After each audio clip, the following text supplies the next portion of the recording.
On line classes میں میں عظمت علی انصاری، ریڈر اردو ڈپارٹمنٹ، آپ سبھی کا خیر مقدم کرتا ہوں۔ آج میں اپنے لیکچر کا آغاز کروں اس سے قبل ہماری ایک چھوٹی سی گزارش کہ آپ ہمارے چینل کو سبسکرائب کریں، لائک کریں،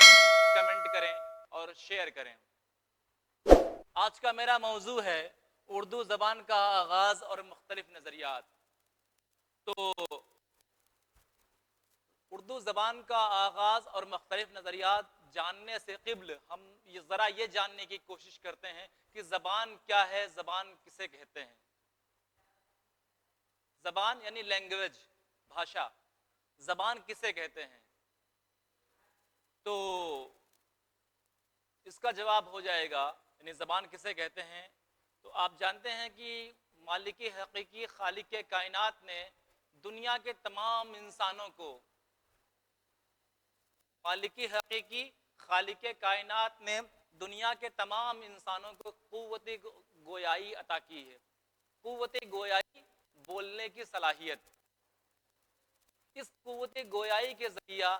انسان اپنے خیالات، تجربات اور احساسات کو دوسرے کے تک پہنچاتا ہے اور دوسرے کے تجربات، احساسات اور خیالات سے واقف ہوتا ہے۔ یعنی وہ صوتی، اگر ہم یہ کہہ سکتے ہیں کہ وہ کی زبان کسے کہتے ہیں، تو اس کا جواب یہ بھی ہو سکتا ہے کہ وہ صوتیاتی نظام جس کے ذریعہ انسان اپنے خیالات، جذبات اور احساسات کو دوسرے تک پہنچاتا ہے اور دوسروں کے خیالات اور جذبات سے واقف ہوتا ہے، ہم زبان کہتے ہیں۔ یا وہ صوتیاتی نظام جس کے ذریعہ انسان اپنے احوال اور کوائف سے زمانے کے انسانوں کو واقف کراتا ہے اور اس زمانے کے انسانوں کے حال احوال سے واقف ہوتا ہے، اس طریقے کا زبان کہتے ہیں۔ لیکن انسان جو قوت گویائی ہے، بولنے کی صلاحیت جو ہے، اس صلاحیت میں مطلب صلاحیت میں یہ چیز بطور خاص ہمیں دیکھنا پڑے گا کہ انسان کے منہ سے نکلنے والی ہر آواز کو زبان نہیں کہتے، بلکہ وہ معنی دار الفاظ یا وہ معنی دار الفاظ یا وہ معنی دار آواز یا لفظوں کا گروہ جس کے ذریعہ انسان اپنے کسی خیال یا جذبے کو دوسروں تک پہنچاتا ہے، اس کو ہم زبان کہتے ہیں۔ اردو سے اردو جسے زمانے کی ایک مشہور اور مقبول زبان کا نام دیا گیا، اس اردو زبان کے بارے میں میرا اپنا نظریہ ہے کہ شیریں ہے، شگفتہ ہے، بڑی شوخ زباں ہے۔ شیریں ہے، شگفتہ ہے، بڑی شوخ زباں ہے، سب سے حسین اردو کا انداز بیاں ہے۔ اور جاؤں میں تجھے چھوڑ کے کیسے میری اردو، جو بات ہے تجھ میں وہ کہیں اور کہاں ہے۔ تو ظاہر ہے کہ اردو وہ زبان ہے جو دل کی مسٹری سے لے کر فلم انڈسٹری تک راج کر رہی ہے۔ بہرکیف آج ہمیں اس زبان کے وجود، یعنی یہ زبان پیدا کیسے ہوئی، اس کا آغاز کیسے ہوا، اس کا ارتقاء کیسے ہوا، اس زبان کے آغاز اور ارتقاء کے متعلق مختلف نظریات کون کون سے ہیں، ان سب بات کے متعلق آج ہم معلومات حاصل کریں گے۔ آئیے اب میں اپنے اصل موضوع کی طرف آتا ہوں۔ آج کی اردو زبان کا آغاز و ارتقاء۔ اردو زبان اردو ترکی زبان کا لفظ ہے، یہ بھی ہے، آپ اس سے آپ سب واقف ہوں گے کہ کسی بھی زبان کے آغاز و ارتقاء کی داستان کچھ مخصوص تہذیبی و معاشرتی حالات سے جڑی ہوا کرتی ہے۔ زبان کوئی بھی ہو یک بیک وجود میں نہیں آتی، بلکہ اس کے وجود میں آنے کی کہانی کچھ مخصوص تہذیبی، معاشرتی اور لسانی باتوں سے جڑی ہوا کرتی ہے۔ اردو زبان جو آج لوگوں کے دلوں میں رچی بسی ہے، اس کے وجود میں آنے سے پہلے اس کو بھی مختلف مراحل سے گزرنا پڑا تھا، کیونکہ جب ہم تاریخ یعنی ہسٹری کا مطالعہ کرتے ہیں تو پتہ چلتا ہے کہ ہندوستان کے قدیم باشندے دراوڑ تھے، اور یہ آریہ قوم باہر سے آئی ہوئی تھی۔ آریہ قوم نے دراوڑوں کو ایک پیچھے ڈھکیل کر ملک پر قبضہ جما لیا، اور یہ آریہ قوم ملک میں ایک تہذیبی طاقت بن کر ابھری، اور ان کی زبان کو مرکزیت حاصل ہوئی۔ مقامی باشندوں کے میل جول کے سبب آریوں کی زبان متاثر ہونے لگی، اور بہت سے لفظوں کا تلفظ کچھ سے کچھ ہو گیا۔ آریوں نے اپنی زبان کی حفاظت کے لیے اسے قواعد کے اصولوں سے جکڑ دیا، اور اپنی زبان میں صرف ٹکسالی الفاظ باقی رکھے، اور اس زبان کا نام سنسکرت رکھا گیا۔ اس زبان کو زمانے میں ترقی تو ملی، لیکن اس کا رشتہ عام لوگوں سے کٹ گیا، اور عوام کی زبان مختلف علاقوں میں تھوڑے تھوڑے فرق کے ساتھ ایک خاص رسم الخط میں موجود رہی، جسے پراکرت کا نام دیا گیا۔ یہ پراکرت برابر ترقی کرتی رہی اور ملک کے مختلف علاقوں میں مختلف روپ اختیار کرتی رہی۔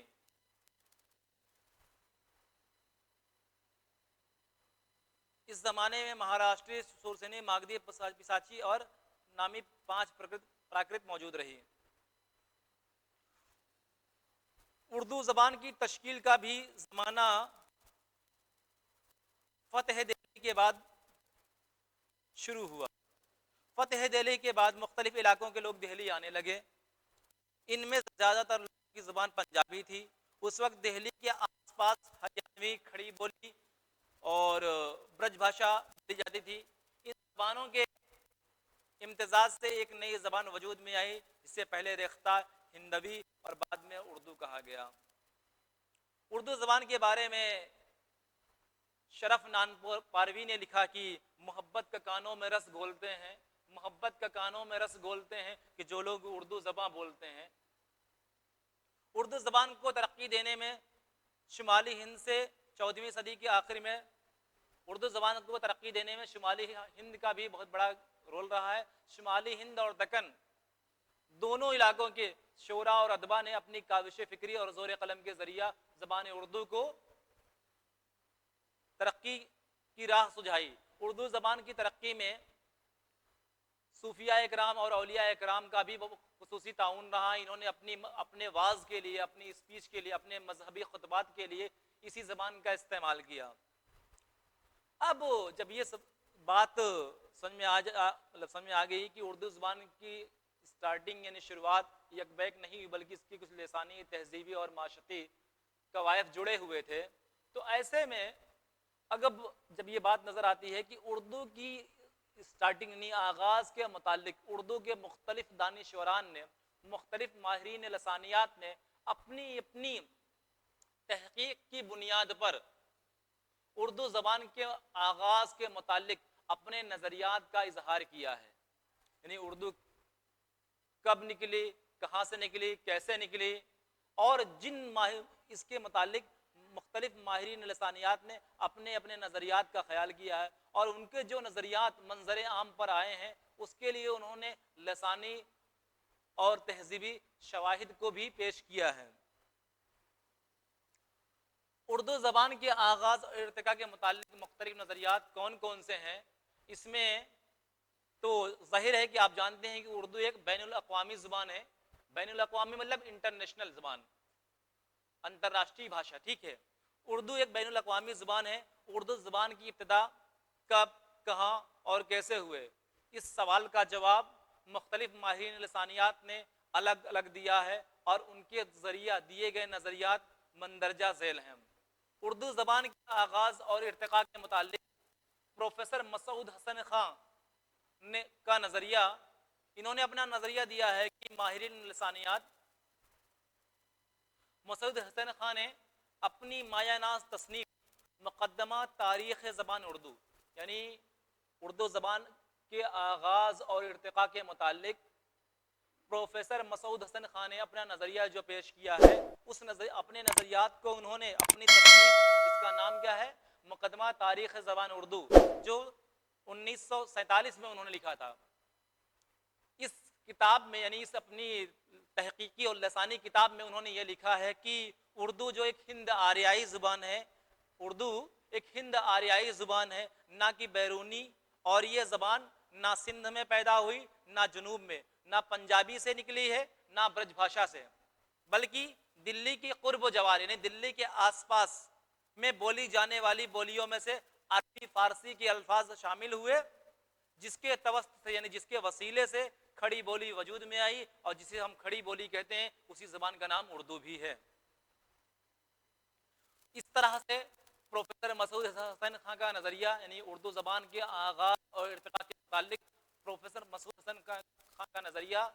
زیادہ قابل قبول نظر آتا ہے۔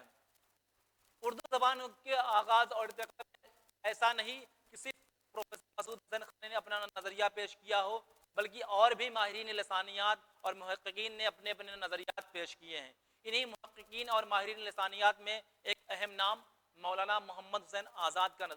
کا ہے۔ مولانا محمد حسین آزاد نے اردو زبان کے آغاز اور ارتقاء کے متعلق اپنے نظریات کا جو ذکر کیا ہے، اس نظریات کو انہوں نے اپنی تصنیف آب حیات میں پیش کیا ہے۔ آب حیات مولانا محمد حسین آزاد کی ایک مایہ ناز تصنیف ہے جو انہوں نے 1880 میں لکھی۔ آب حیات میں اردو زبان اور اردو شاعری کو 5 دور میں بانٹا گیا ہے، اور آب حیات میں یعنی آب حیات کیا ہے کہ مولانا محمد حسین آزاد کی ایک مایہ ناز تصنیف ہے جو انہوں نے 1880 میں لکھی۔ اس کتاب میں انہوں نے اردو شاعری کی تاریخ بھی لکھی اور 5 دور میں بانٹا، ساتھ ہی ساتھ انہوں نے اردو زبان کے آغاز اور ارتقاء کے متعلق جو اپنی نظریات کو پیش کیا ہے، انہوں نے اس میں لکھا ہے کہ اتنی بات ہر شخص جانتا ہے، اتنی بات ہر شخص جانتا ہے کہ ہماری اردو زبان برج بھاشا سے نکلی ہے، یعنی انہوں نے اردو کا ماخذ برج بھاشا کو بتایا ہے، برج بھاشا سے نکلی ہے، اور برج بھاشا خالص اپبھرنش کی سچی جانشین ہے، اور اپبھرنش کا تعلق ہندوستانی زبان یعنی اردو سے ہی ہے۔ یہ زبان عہد شاہ جہاں یعنی یہ اردو زبان عہد شاہ جہاں یعنی شاہ جہاں کے زمانے 1627 سے لے کر 1657 میں تکمیل کو پہنچی، یعنی ان کا ماننا ہے کہ 1657 سے 1627 سے 1657 تک یہ زبان تکمیل کو پہنچی۔ اس زبان کا جو ماخذ ہے وہ برج بھاشا ہے، اور اس بات کو یہ ایک مسلمہ حقیقت ہے کہ اردو برج بھاشا سے نکلی ہے، ایسا کہنا ہے ماہرین لسانیات مولانا محمد حسین آزاد کا۔ اب یہ نظریہ اردو زبان کے آغاز اور ارتقاء کے متعلق کتنا قابل قبول ہے، جب اس کو آپ مختلف کتابوں کے ذریعہ پڑھیں گے تو آپ کو اور مزید معلومات حاصل ہوگی۔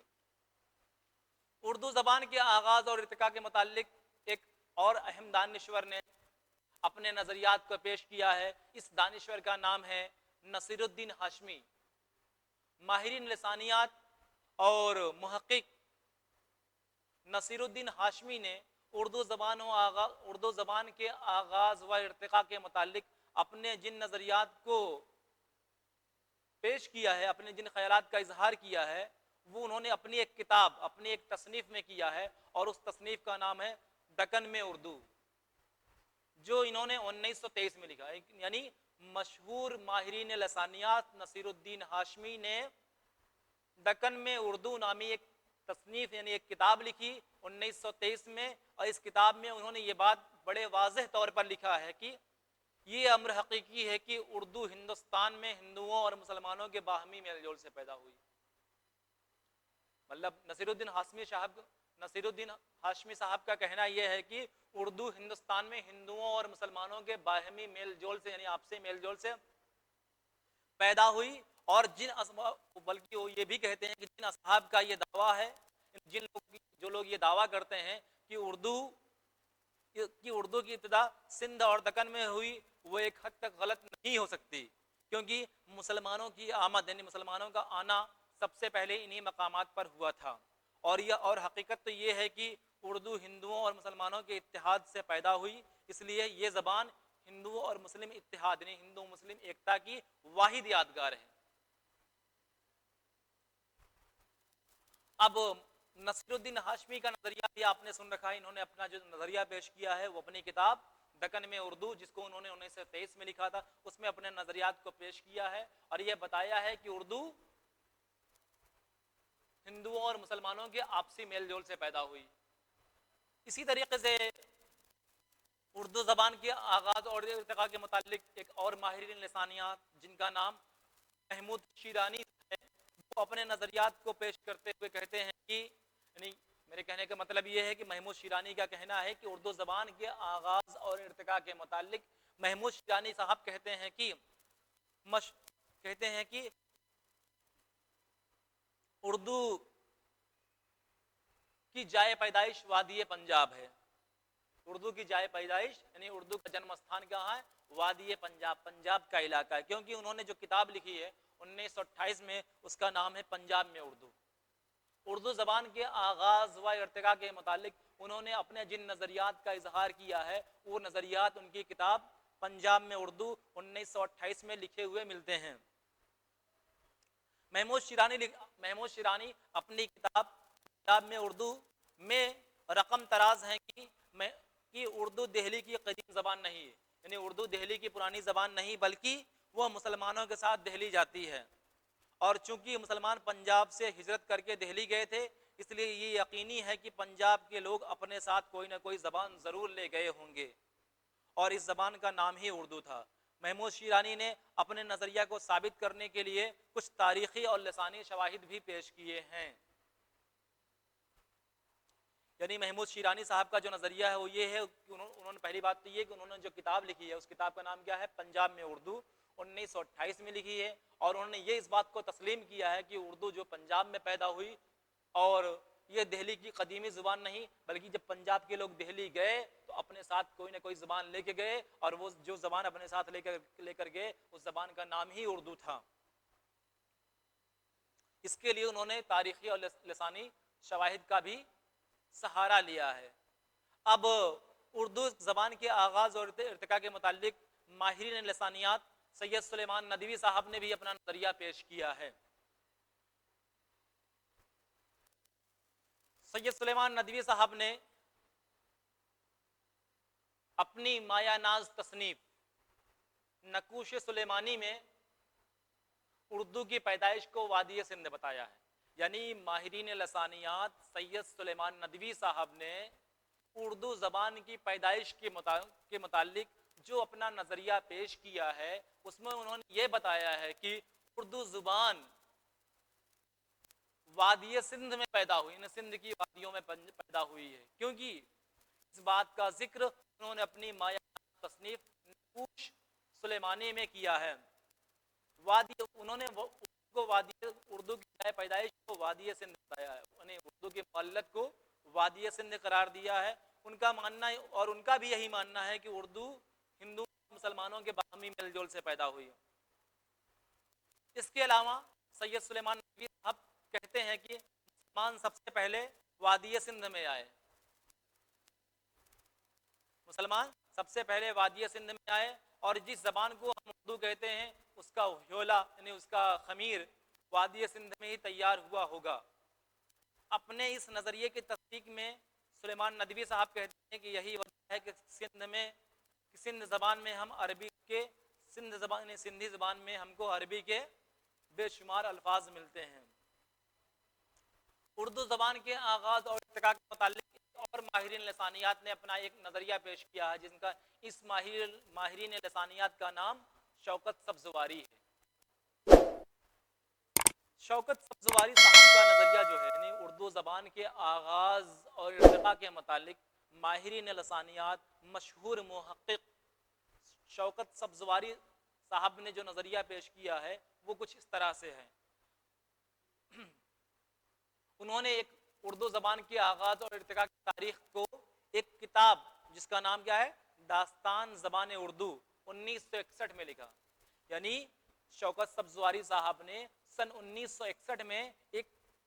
تصنیف لکھا، ایک کتاب تصنیف کیا، اس کتاب کا نام ہے داستان زبان اردو، یعنی اردو زبان کی داستان۔ اس میں انہوں نے اردو زبان کی قواعد کا خاکہ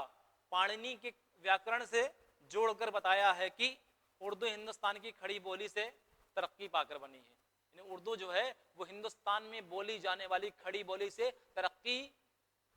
پا کر کے بنی. یعنی ان کے کہنے کا مطلب یہ ہے کہ اردو ہندوستان کی کھڑی بولی کی ترقی یافتہ شکل ہے. اور اسی لیے انہوں نے یہ بھی کہا کہ میرٹھ اور دہلی کے نواح میں 11ویں صدی کے آغاز میں جو بولی بولی جاتی تھی وہ کھڑی بولی اور ہندوستانی بولی کو ایک زبان تصور کرتے ہیں, وہ اس کو اردو کا نام دیتے ہیں. یعنی شوکت سبزواری کا نظریہ یہ ہے کہ ہندوستان میں جو کھڑی بولی بولی جاتی تھی اس کھڑی بولی نے ترقی کر کے اردو زبان کا نام حاصل کیا, اور میرٹھ اور دہلی کے نواح میں یعنی میرٹھ اور دہلی کے آس پاس جو زبان بولی جاتی تھی اس زبان کا نام اردو ہی ہے. اردو زبان کے آغاز اور ارتقاء کے متعلق جتنے بھی ماہرین لسانیات تھے ان کے جو بھی نظریات تھے میں نے اسے وضاحت کر دی. اس نظریات میں پروفیسر مسعود حسن خان کا نظریہ, مولانا محمد آزاد کا نظریہ اور نصیر الدین ہاشمی کا نظریہ, محمود شیخانی کا نظریہ, سید سلیمان ندوی کا نظریہ, شوکت سبزواری کا نظریہ, ان سارے نظریات میں سے سب کو پڑھنے کے بعد اب اس بات پر آپ فیصلہ لے سکیں گے کہ کون سا نظریہ سب سے زیادہ آپ کی نظر میں قابل قبول ہے. حالانکہ امتحانات میں بی اے کے امتحانات میں اکثر یہ پوچھے جاتے ہیں کہ اردو زبان کے آغاز اور ارتقاء کے متعلق مختلف نظریات کون کون سے ہیں, کسی ایک دو نظریے کا ذکر کیجئے. یا اردو زبان کے آغاز اور ارتقاء کے متعلق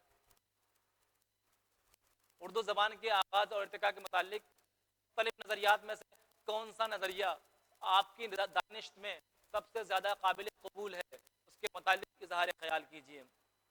اردو زبان کے آغاز اور ارتقاء کے متعلق مختلف نظریات آپ نے سنا, سمجھا اور پڑھا. ظاہر ہے یہ ہماری زبان جس کو ہم اردو کہتے ہیں, یہ اردو وہ زبان ہے جو آج نہ صرف ہند میں بلکہ ہند کے باہر یعنی بیرون ہند میں, بلکہ میں تو یہ کہوں گا کہ دنیا کے مختلف ملکوں میں آج یہ زبان شوق سے بولی, لکھی, پڑھی اور سمجھی جاتی ہے.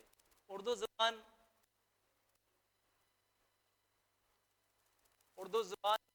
کے متعلق مختلف دانشوران نے اپنے اپنے نظریات کا اظہار کیا ہے, اور ان نظریات میں سے جو نظریات یقیناً اہمیت کے حامل ہیں ان کا ذکر میں نے آپ کے سامنے کیا. اب سبھی نظریات کو پڑھنے کے بعد اب آپ کو یہ فیصلہ لینا ہوگا کہ کون سا نظریہ سب سے زیادہ قابل قبول ہے, اور اس کے لیے ضروری یہ ہے کہ آپ مولانا محمد حسین آزاد کی کتاب آب حیات کا مطالعہ کریں, آپ سید سلیمان ندوی کی کتاب نقوش سلیمانی کا مطالعہ کریں, اور اردو کی تاریخ کے حوالے سے جو مختلف تاریخی کتابیں ہیں ان کتابوں کا مطالعہ کریں, تو یقیناً یہ بہتر ہوگا, آپ بہتر نتیجے پر پہنچ سکیں گے کہ کون سا نظریہ سب سے زیادہ قابل قبول ہے. اردو زبان کی جو اپنی زمانے میں الگ پہچان ہے وہ صرف اس لیے نہیں کہ اردو کا رسم الخط بڑا یونیک ہے, ایسا نہیں. رسم الخط کے حوالے سے تو اردو زبان کی اپنی الگ پہچان تو ہے ہی, ساتھ ہی ساتھ اردو زبان کا جو انداز بیان ہے وہ بھی اپنی ایک الگ پرکشش لہجہ ہے. انہی الفاظ کے ساتھ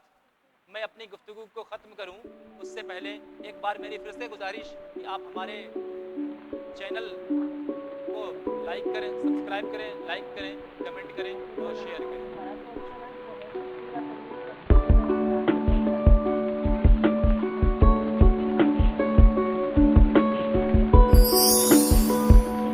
چینل کو سبسکرائب کریں اور بیل آئکن کو پریس کریں تاکہ آپ کو ملے سبھی نوٹیفیکیشنز.